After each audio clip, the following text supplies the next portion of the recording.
Привет на всички! Днес завърших монтаж на Ajax 16 с долно окачване. Ще се опитам в днескашното видео да ви покажа в най-общи линии как се работи с него, какви настройки има, защото доста често ми се случва да го обяснявам. Аз го обяснявам, но е хубаво да си имате едно видео на притежателите на този модел, за да сте наясно кое копче за какво служи. И така, както вече казах, Ajax 16 с долно окачване. Ще започнем от работния инструменталния панел. Имаме 5 гнезда. Първото е ръкохватка вода-въздух, 2 турбинни шлауха с 4 отвора и в този случай имаме един електрически микромотор със светлина и един ултразвуков скалер също със светлина. Имаме контролен панел за управление на стола, плювалници, чашки за вода. Имаме втори контролен панел, който е за управление на микромотора. Обороти, светлини, начин на завъртане, напред, обратно по часовниковата стрелка. При по-горния клас юнити, при 25 и 27, управлението на микромотора е вградено в фабричния панел. Панелът включва бутон за включване на осветлението. Ето, показваме. Натискаме го. Светва. Следващия до него е за негативоскопа. Вдясно от него имаме бутон за подгряване на водата в чашката. Рядко се използва тази функция. Отдолу имаме два бутона R и LP. Това са за крайни позиции на машината, на креслото. Вдясно от тях този бутон е за водата в плювалника.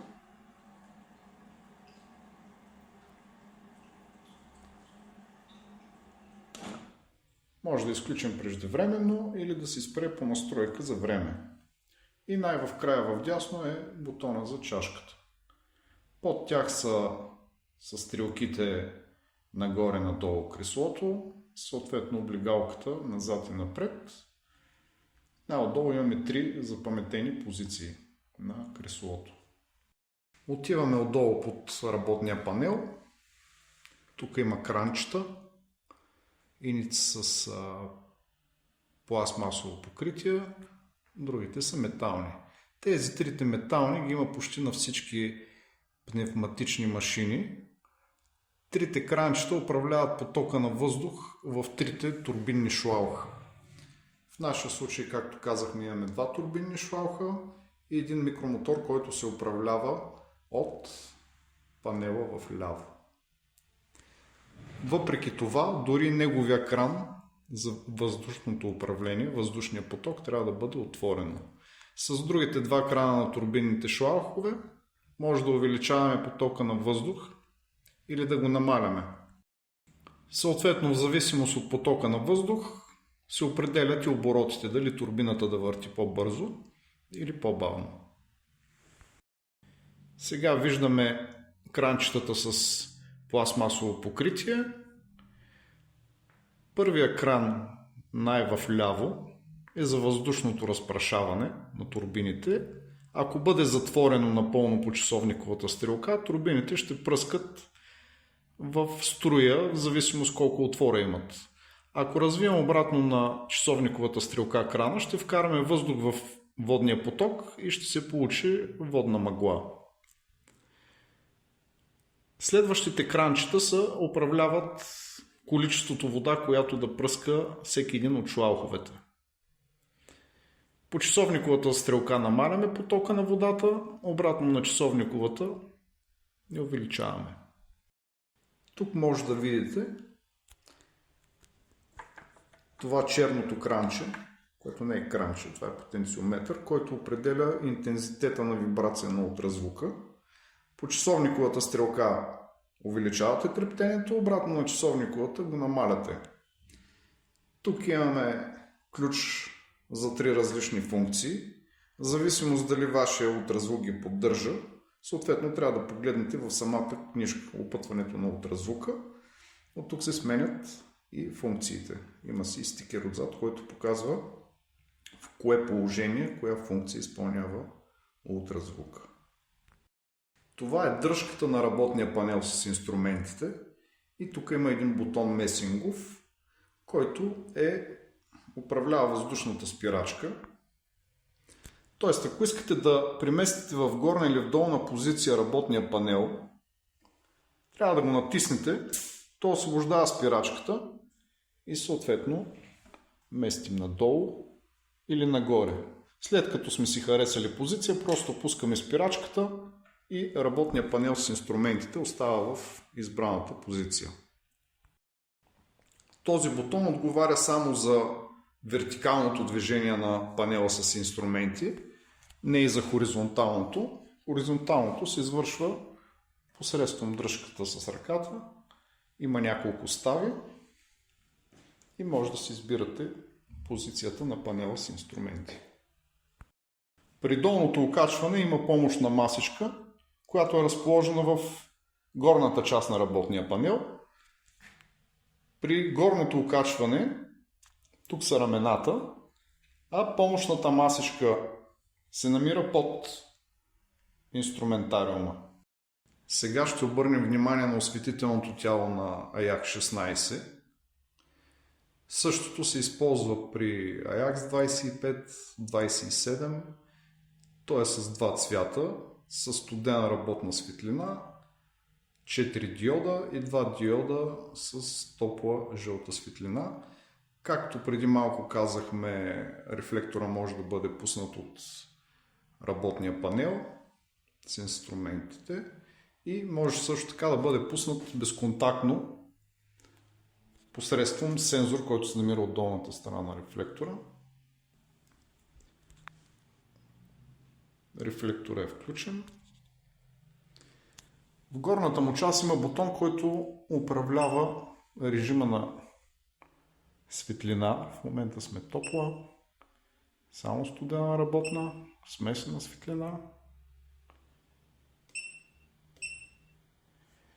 Ако задържим ръката продължително в долния сензор, може да променим интензитета на светлината, т.е. да увеличаваме или да намаляме. AYAX-16 притежава два педала. Единият е за управление на периферията, пневматичен. И отгоре ключа за работа с вода или без вода. В посоката на кръкът работи периферията с вода, наляво е изключване. Вторият джойстик управлява креслото надолу, нагоре, облигалката назад и напред. Имаме запаметени позиции. Тежък е, труден за отместване, седи стабилно на земята. AYAX-16 може да бъде с тапицерия, която да е само с външни шевове, окантен отвънка, но има опция също така и с вътрешни шевове, които да очертават вътрешни контури. Показвам примерно. Това е подглавника. Посредством този бутон, след като се натисне, с две ръце може да изнасяте позицията напред или назад на самия подглавник, а неговата височина може посредством една ръка да го изтеглите нагоре. То е на клиновидна връзка. Може да го бутнете надолу и си остава в позицията, която сте го поставили. Отиваме на асистентския блок. Силна аспирация, слюносмокател, ръкохватка, вода, въздух. Бутони за управление на плювалника, чашката, на самото кресло, осветлението. Столът може да бъде подготвен за централна аспирация или да бъде версия Venturi на воден слюносмукател и въздух от компресора. Този вариант не ви го препоръчвам, той не е за продължителна работа, но съществува като опция. Тук може да видим двата филтъра, които са за слюносмукатели и за силната аспирация. С една ръка се борави изключително лесно. AJAX 16 има система за дезинфекция на водните пътища на периферията, на турбините, на ръкохватките. Плювалника керамичен с възможност за завъртане към пациента. Това е малкият чучур за плювалника.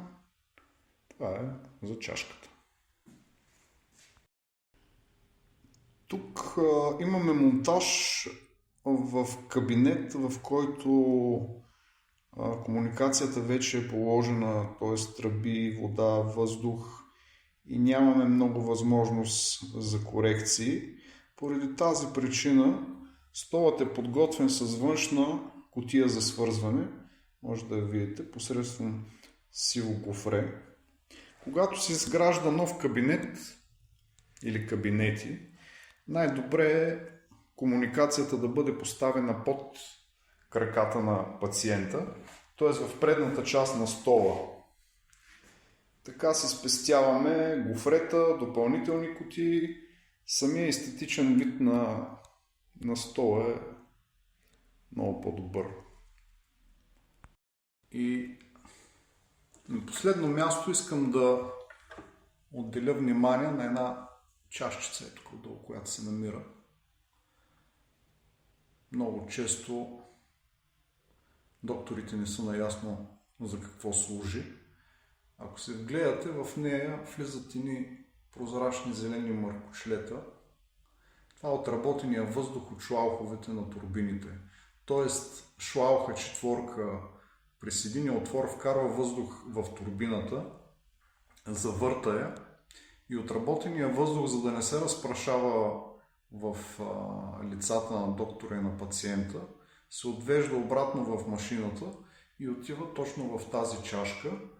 Затова често тя се пълни с мазнина, която е от смазочните спрейове, които се използват за смазване на турбините.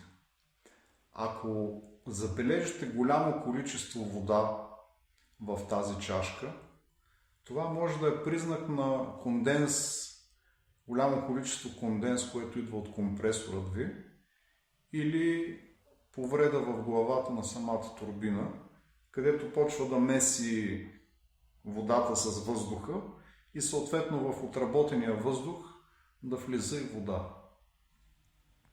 След като стана дума за конденза, който се събира в компресорите, съответно се отвежда в самата машина, той може да скъси живота на стоматологичния стол, също така може да ви компрометира работата, или самото подсушаване да не е достатъчно качествено. И най-добрият вариант е компресора да бъде оборудван с изсушителна система. Ето тук може да го видите, това е компресора, разширителния съд, самия компресор, който нагнетява въздуха, и тук вляво е системата, която принудително отвежда влагата, която е засмукал самия компресор от помещението.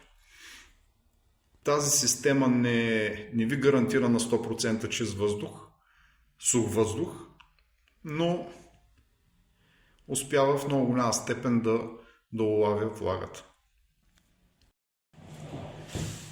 Надявам се, че това видео ще ви е полезно. Между другото, доста от функциите, екранчета, бутони, копчета се дублират с други модификации на AJAX. Така че дори да сте притежател на друг модел, да речем 25, 12, 15, 27, някои от функциите ги има и вашия стол. Чао за сега от мен и до скоро!